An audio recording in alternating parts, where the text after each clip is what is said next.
Okay, so today we're going to go through the winter packet, which is great preparation for the midterm.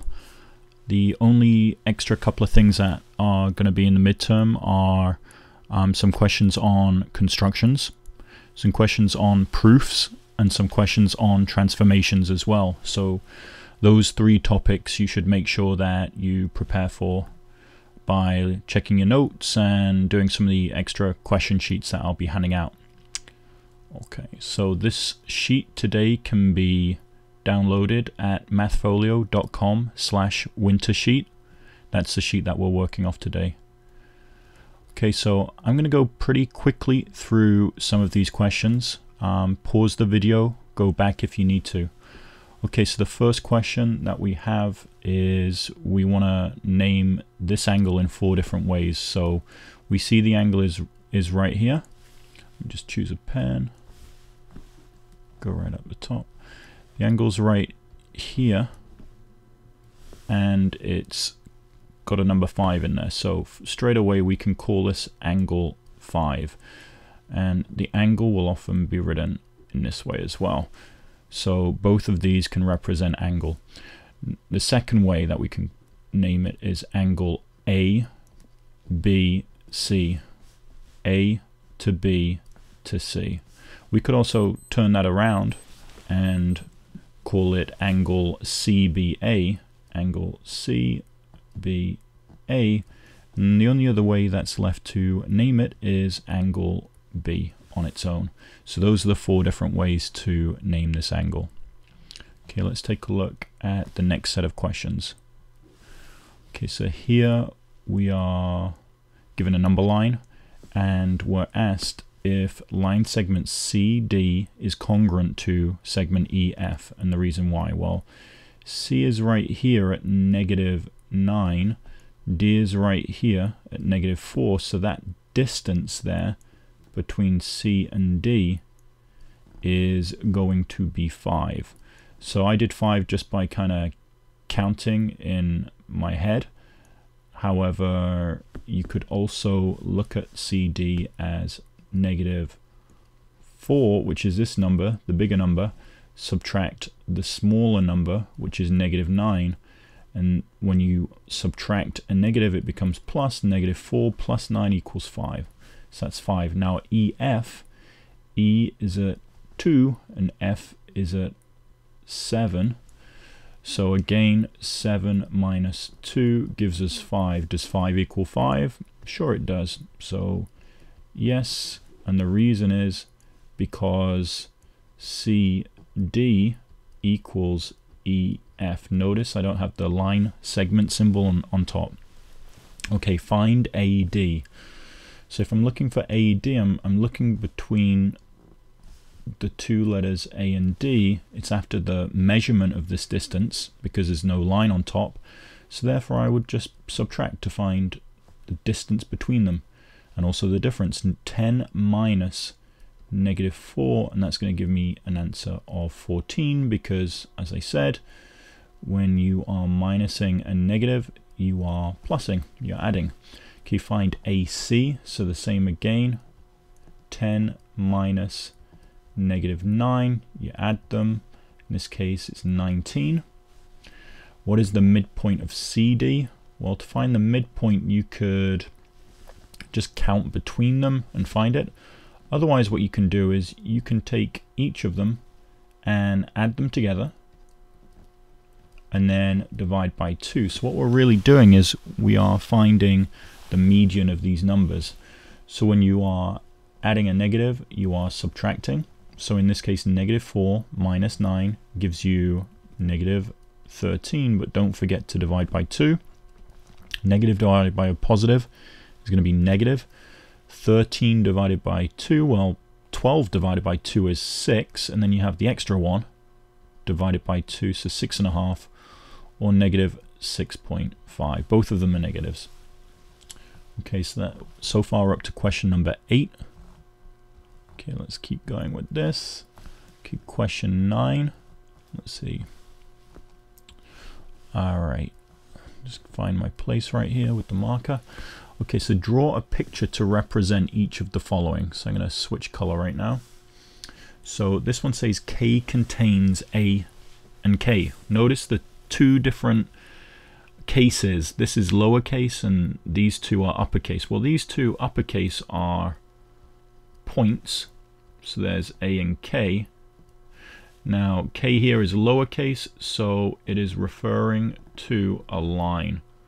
So this picture here refers to line K contains both points A and point K.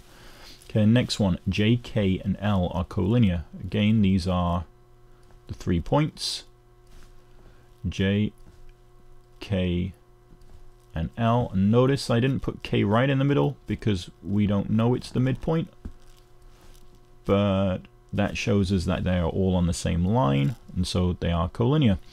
Okay, F and RT, segment RT, intersect at B. Well, let's put B here, and we know that these two things intersect at B.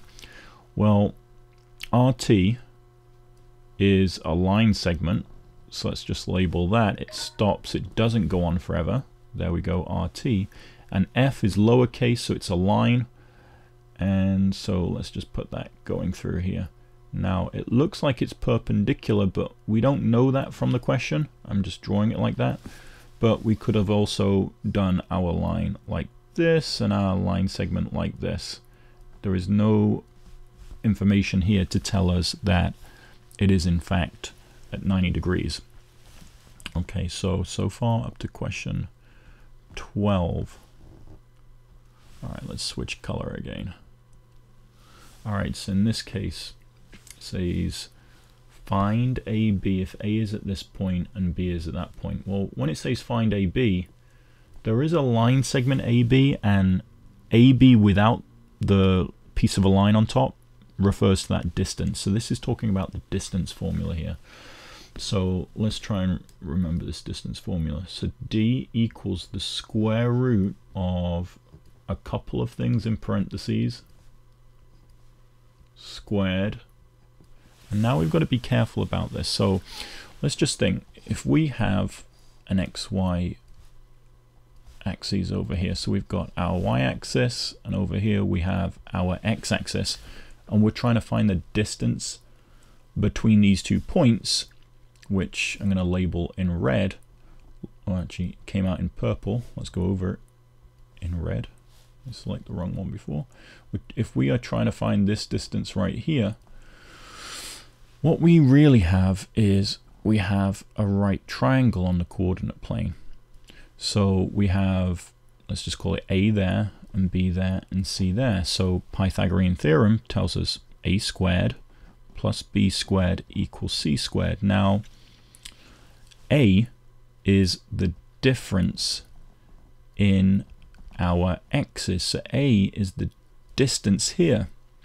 So if we have, let's just call this our second point, and let's say the coordinates are x2, y2, and let's say the coordinates here are x1, y1, then that means that this arrow, this distance A, can be found by taking our x2 and subtracting x1.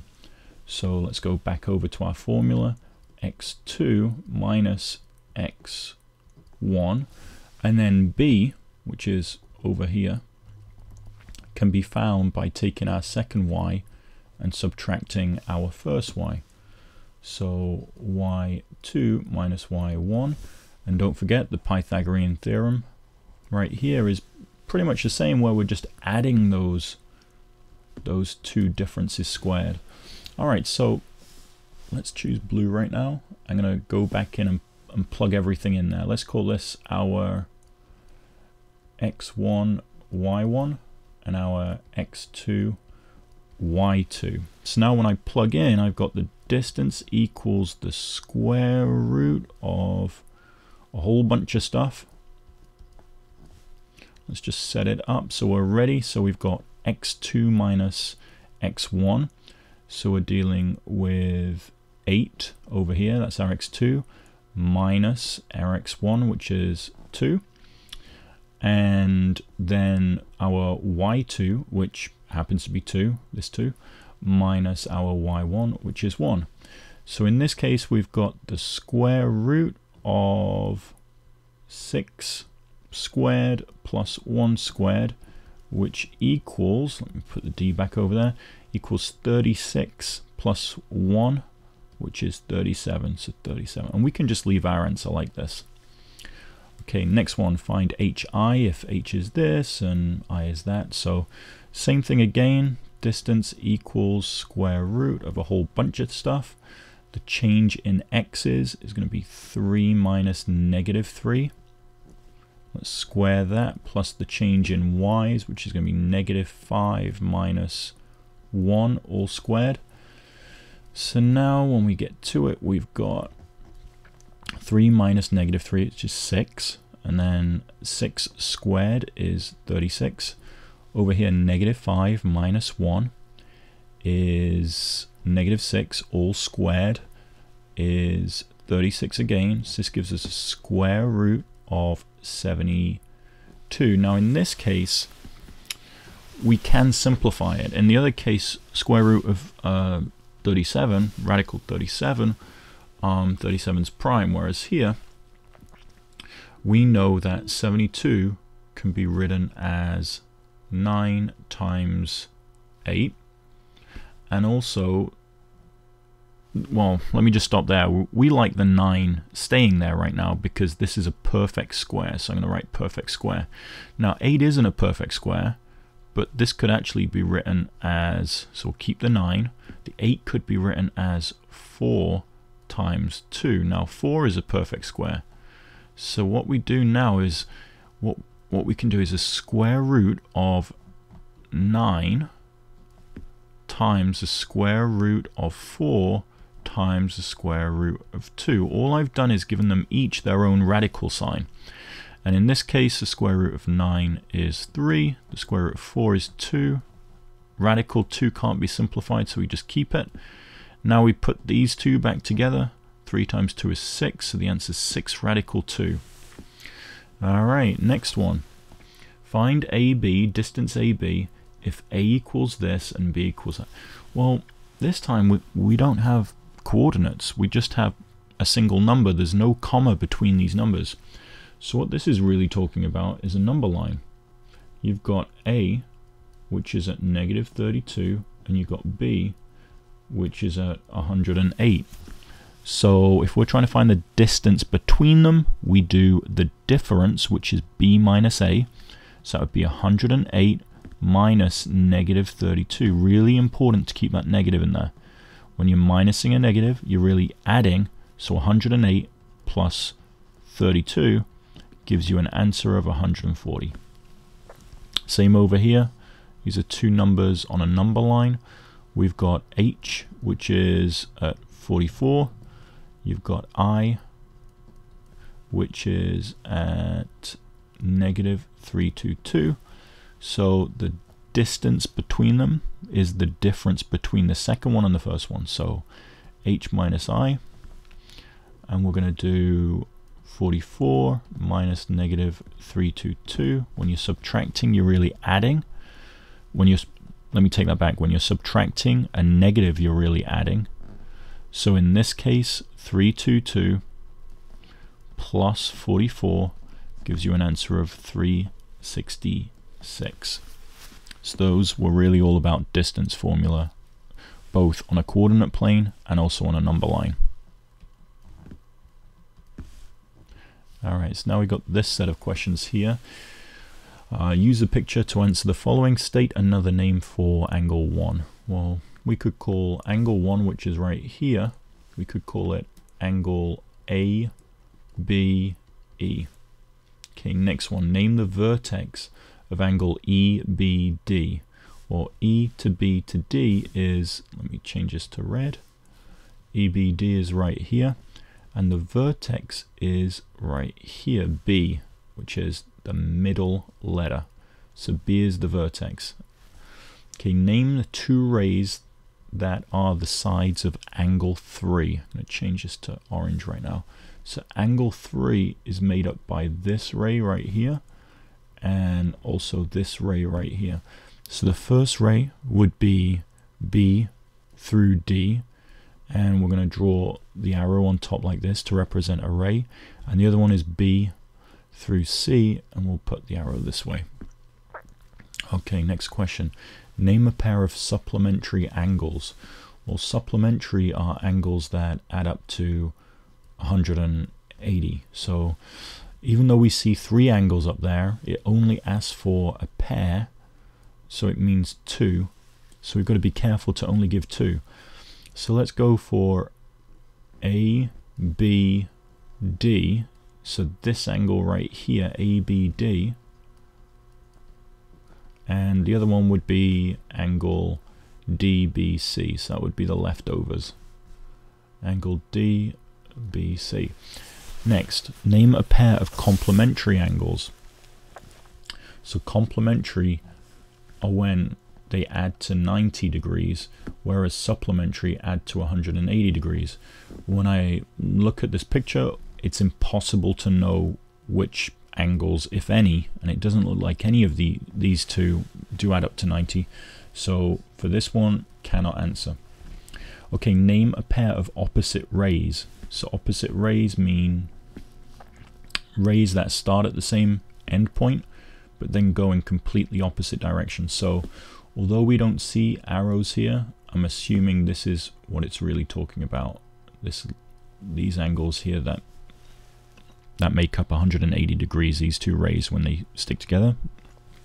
So that would be ray B through A, which goes on forever. And I'm saying BA because B is the actual endpoint, and then also BC. Okay, let's take a look at the next one, 22. The measurement of angle ABE plus the measurement of angle EBD, which is right in the middle, EBD, plus the measurement of angle DBC equals, well, makes a straight line, equals 180 degrees. Angle 1 and angle 2 are, so angle 1 is there, and angle 2, they're next to each other. So the fancy word for that is adjacent. They are adjacent to each other. Okay, angle ABD and angle DBC form a, well, these are the supplementary angles that we just use in 19, but we say that supplementary angles, when they're right next to each other, adjacent, they form a linear pair. So that is up to number 24 right now. Okay, 25. In the picture, line segment XT, which is right here, and in the picture XP and XT, so XP right here and XT are opposite rays. Okay, well, if they're opposite rays, we should also turn these into arrows as well. Otherwise, they're just line segments. Given the following information, find the value of X and then find the missing angle measurement. So we've got to be very careful here because it's asking us to do 2 things. Find the value of X and then find the missing angle measurements. So these are the 3, 1, 2, 3 angle measurements. So let's take a look. We have SXT, which is S to X to T. This angle here is 4x plus 1. Labeling it will really help you later on. Okay, let me change the color, orange. We've got QXS, Q to X to S. This right here is 2x minus 2.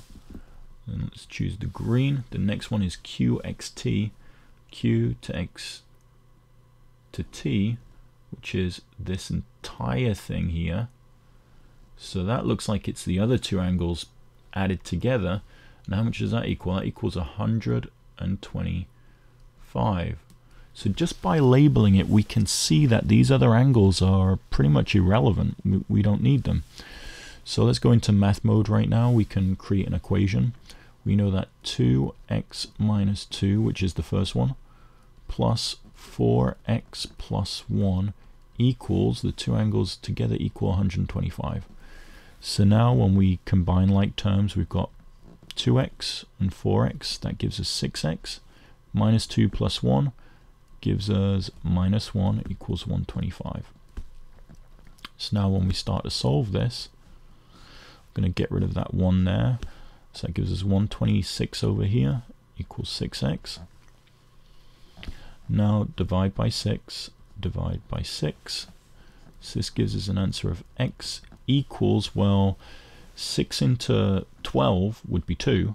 So 6 into 120 would be 20. And then 1 more 6, so that's 21. If you're not too sure how to do that mental math, then just grab a calculator. Geometry, high school, calculators are allowed, so no problem. But it's always helpful to try and understand mental math and shortcuts as well. Okay, we're not done. We did do the first one, find the value of x, but now we need to go back and answer each of these. So 4 times x, so 4 times 21 plus 1. 4 times 21 would give you 84 plus 1 is 85. So that would be 85 degrees. Next one, measurement of QXS. So that would equal 2 times 21 minus 2. So that would give you 42 minus 2 is 40 degrees. So we can do a quick check here because we know that when we add them together, we should get 125. So 5 plus 0 is 5, 8 plus 4 is 12, so 125. All right, so we know at this point that these three answers are correct.